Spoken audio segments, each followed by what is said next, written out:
O Senhor esteja convosco. Proclamação do Evangelho de Jesus Cristo segundo Mateus.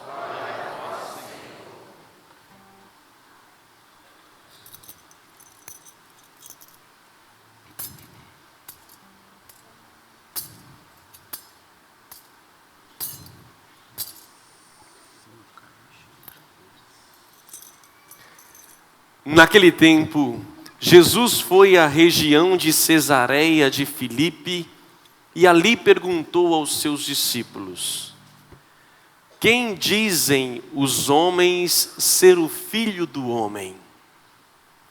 Eles responderam: alguns dizem que é João Batista, outros que é Elias, outros ainda que é Jeremias ou algum dos profetas. Então Jesus lhe perguntou: e vós, quem dizeis que eu sou? Simão Pedro respondeu: tu és o Messias, o Filho do Deus vivo. Respondendo, Jesus lhe disse: feliz és tu, Simão, filho de Jonas, porque não foi um ser humano que te revelou isso, mas o meu Pai que está no céu. Por isso eu te digo que tu és Pedro, e sobre esta pedra construirei a minha igreja. E o poder do inferno nunca poderá vencê-la. Eu te darei as chaves do reino dos céus. Tudo o que tu ligares na terra será ligado nos céus. Tudo o que tu desligares na terra será desligado nos céus. Palavra da salvação. Que as palavras do Santo Evangelho perdoem os nossos pecados.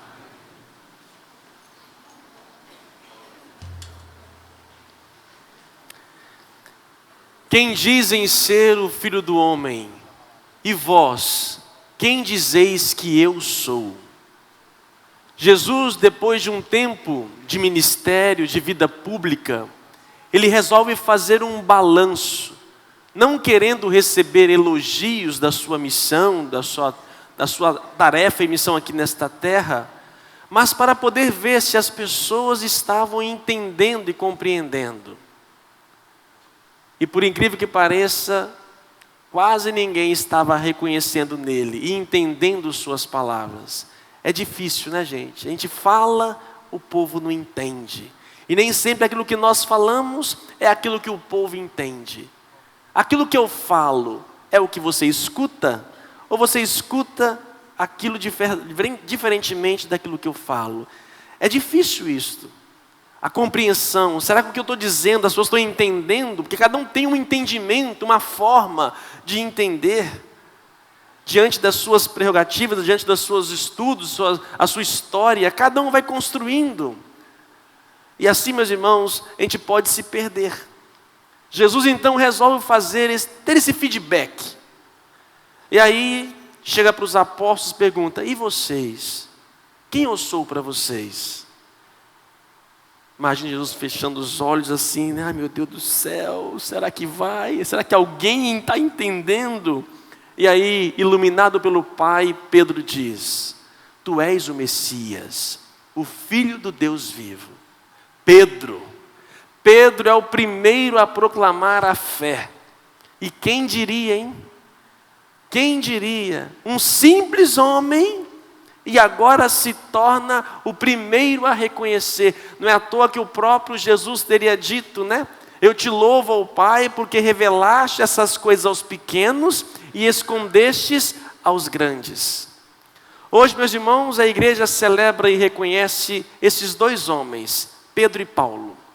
E é bom conhecer a história de pessoas antes de nós. Não sei se você gosta de ouvir causos, contar causos, não mentirosos casos, mas homens que nos precederam, como foi a sua vida, como foi o dia a dia, e de modo especial, aqueles que estiveram ligados diretamente ao Salvador. Ouvir a história de Pedro e Paulo é se questionar, Será que nós hoje estamos honrando aquilo que eles viveram? Pedro, um homem simples, um pescador, meio bruto, meio intempestivo, agia de momento, muito emotivo, agia assim, ao momento ele se manifestava e colocava a sua opinião. Um homem que era casado, e na Bíblia aparece, não o nome da mulher, nem a mulher dele, quem aparece? A sogra. Por quê, né? Porque até lá ela está. Dizem as brincadeiras aí à parte, né? Foi por isso que Pedro traiu Jesus, porque ele curou a sogra dele. Tem na Bíblia lá que Jesus curou a sogra de Pedro.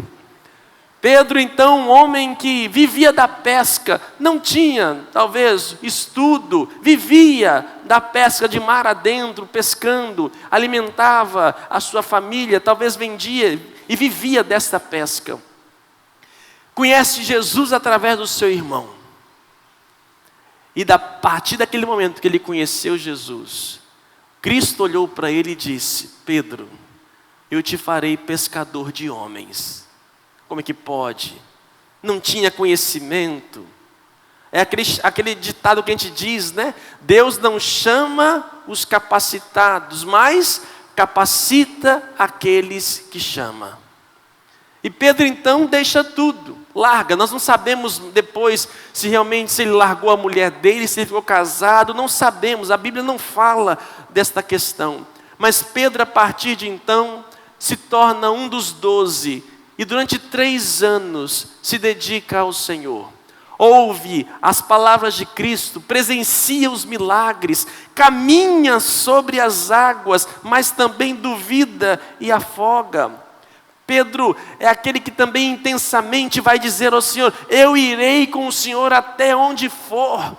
Pedro é aquele que proclama o Cristo, que realmente é o verdadeiro, que reconhece em Jesus, o primeiro a reconhecer Jesus como o Filho de Deus. Mas também é Pedro que vai traí-lo. Na noite da quinta-feira santa, quando Jesus instituiu a Eucaristia, e ele falava de amor, de paixão, Pedro dizia: Senhor, eu irei com você até o fim. Oh Pedro, hoje ainda irás me negar. E negou, traiu. A traição corroeu o seu coração. A traição a Deus, a Cristo, fez chorar amargamente. Depois da ressurreição, Jesus encontra com Pedro para poder curá-lo. Pedro, tu me amas? Pedro, tu me amas? Pedro, tu me amas? E ele chorando, dizendo: sim, Senhor, eu te amo. Apacenta as minhas ovelhas. E a esse homem que foi progredindo, um homem simples, bruto, foi sendo moldado, uma pedra moldada, lapidada, para se tornar a base da igreja. Pedro, tu és pedra, e sobre você, Pedro, eu construirei a minha igreja. E além disso, Pedro, eu te dou as chaves, te darei as chaves do céu. Pedro, o que você disser na terra, eu vou acolher no céu. O que você disser, bom ou mal, eu irei acolher.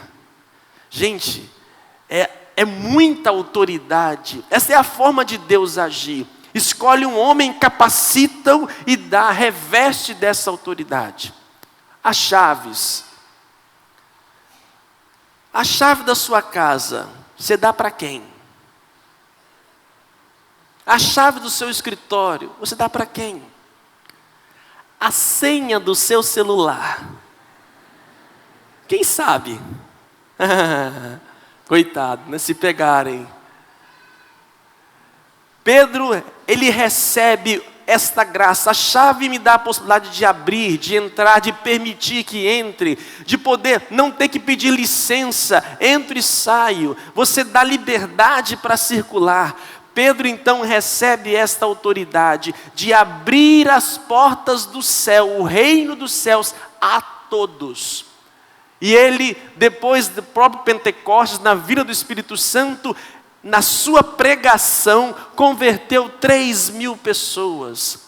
Pedro foi tomando a autoridade, assumindo a autoridade recebida, que no início da igreja, os cristãos passaram por uma dificuldade muito grande, uma divisão dentro do cristianismo, e será Pedro que vai tomar a palavra e vai dizer: não, será desta maneira, os pagãos não precisam se tornar judeus, basta a fé em Cristo Jesus. Pedro assume a sua autoridade e confirma as pessoas. Só que, chegando a Roma, ele vai sofrer também a perseguição, vai ser preso. E por volta do ano 64, nas perseguições do imperador Nero, ele será então crucificado, assim como o seu mestre. E ele dá a sua vida, quando chega no momento da sua cruz, começa a colocá-lo assim, era uma prática comum morrer crucificado no Império Romano. Ele pede: não, eu não sou digno de morrer como o meu mestre, me coloque de cabeça para baixo. Ele é então crucificado de cabeça para baixo e dá a sua vida por todos. Meus irmãos, dar a vida por alguém, quando eu estou recém-casado pela esposa, é fácil pelo esposo. Dar a vida por alguém no início de nossa conversão, eu dou a vida. No início de nossa caminhada, a gente tem muito mais pique, gás. Mas dar a vida no fim dela, depois de 50, 30 anos de casada, olhar para ela, para aquele buchinho que está do meu lado, eu dar a vida por ela? Não, por ele? Não. Mas é no ápice, o auge da sua entrega, é exatamente no fim, onde morre. Nós não temos provas científicas da ressurreição de Jesus. Mas a gente vê esses homens, uma transformação e um ardor e um zelo para poder dar a sua vida, a ponto de não ter medo da morte, é sinal de algo extraordinário, que Jesus não é simplesmente um ser iluminado, mas é o próprio Deus encarnado. Dúvida também não aconteceu no coração de Paulo, antes chamado de Saulo. Saulo era um homem profundamente formado na fé judaica, um homem, ao contrário de Pedro, um homem muito inteligente, formado nas melhores escolas, letrado, formado na escola de Gamaliel, era um homem muito culto e muito zeloso pela fé judaica. Ele era fariseu e também cidadão romano por herança. Como cidadão romano, eles tinham alguns privilégios. Não poderia ser crucificado assim, sem condenado. Ele tinha alguns privilégios e outros tantos. Assim então Paulo, ele quando começa a ouvir falar do cristianismo, ele começa a odiar os cristãos.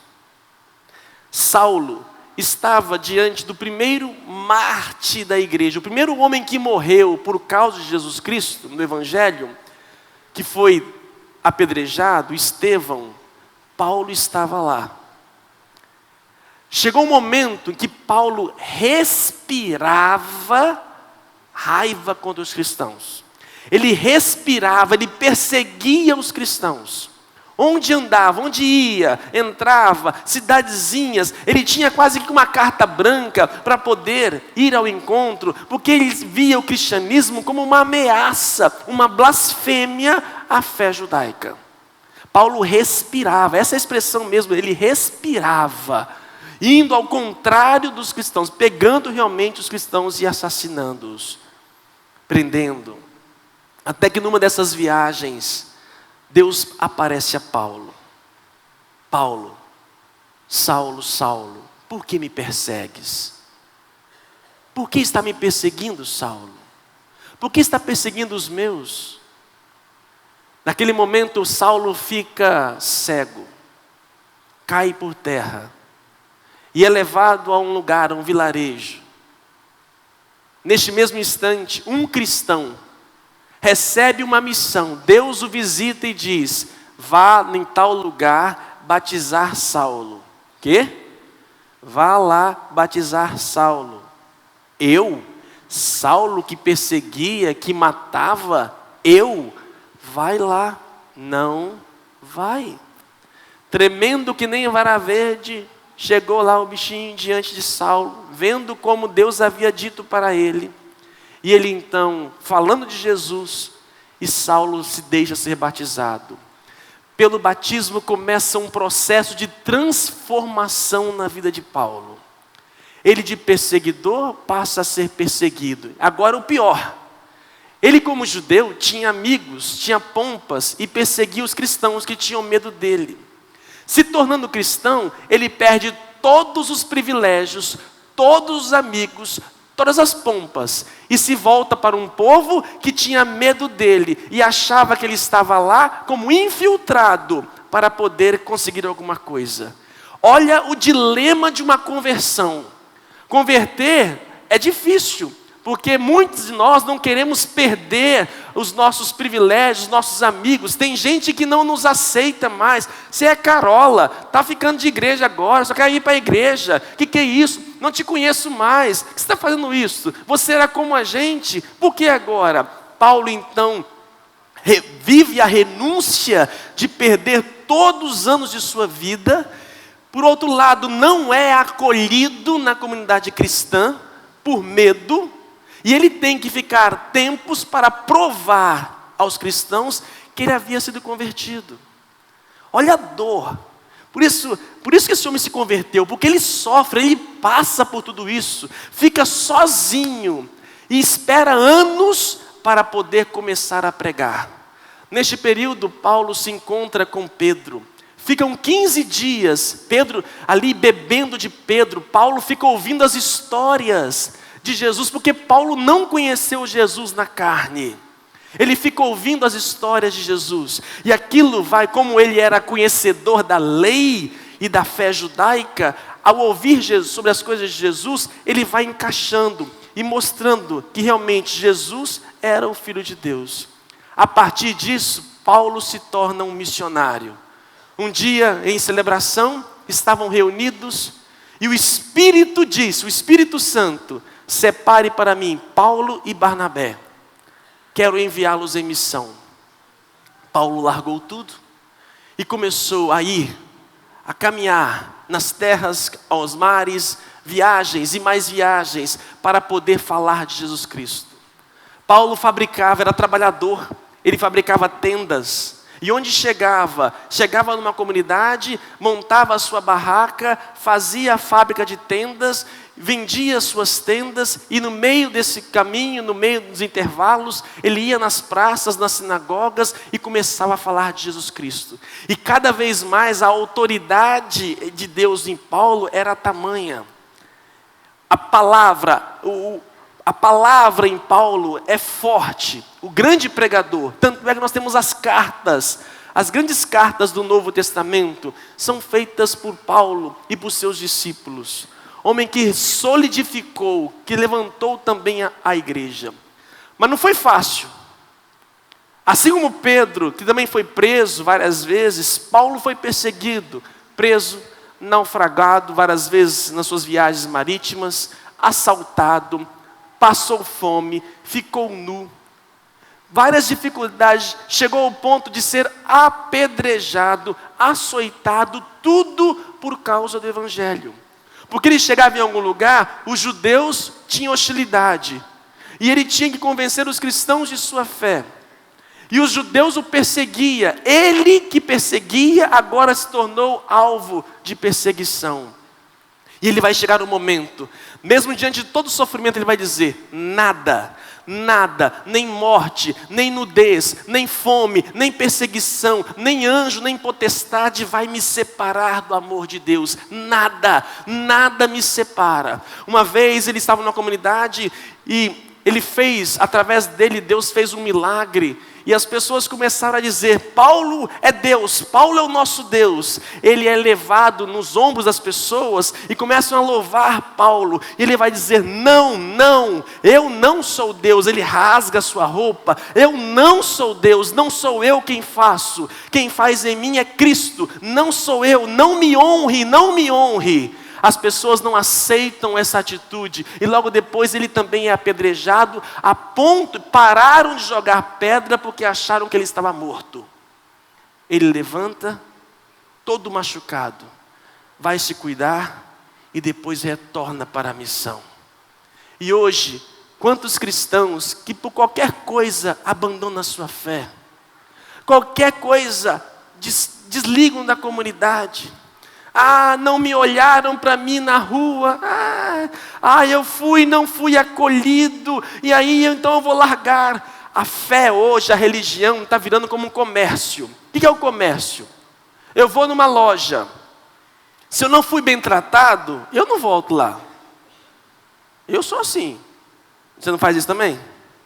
Se eu não fui bem tratado, não fui bem acolhido, não teve um bom tratamento, eu vou para outro lugar. Só que essa relação, a gente coloca na igreja. Eu vou na igreja. Não me acolheram, não me carregaram lá em cima, não fizeram nada para mim. Eu vou para outra igreja. E eu vou trocando. Essa troca, e por qualquer motivo, qualquer pedrinha, britazinha, que possam jogar ou falar de nós, pronto, quebrou, não vou mais. É o cristão cristal. Na verdade, nem cristão cristal. É vergonhoso uma pessoa dessa chamar cristã, porque é uma vergonha para o cristianismo. Se nós olhamos cristãos na sua origem, homens que deram a vida, não mediram esforços, porque eram convencidos desta fé. Se hoje, meus irmãos, temos a liberdade de termos nossos templos, temos a liberdade de cultuar a nossa fé, não esqueçamos que antes de nós, pessoas sofreram e deram seu sangue, a começar pelo nosso fundador. Quem fundou a nossa igreja? Não foi homem algum, não foi qualquer um que disse agora eu começo a minha igreja. Não, esta igreja foi fundada por Jesus Cristo em Pedro, e a ele foi dada a autoridade. E essa autoridade que Pedro recebeu, continua sendo repassada. Pedro, Lino, Cleto, Clemente, e assim vai, do 267º, Francisco. 267 depois, está lá, Francisco. Recebendo também esse poder para ligar e desligar. O Papa tem esse poder. Agora, não quer dizer que o Papa não erre. O Papa erra.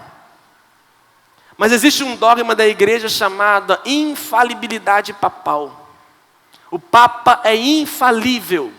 Como é que pode alguém ser infalível?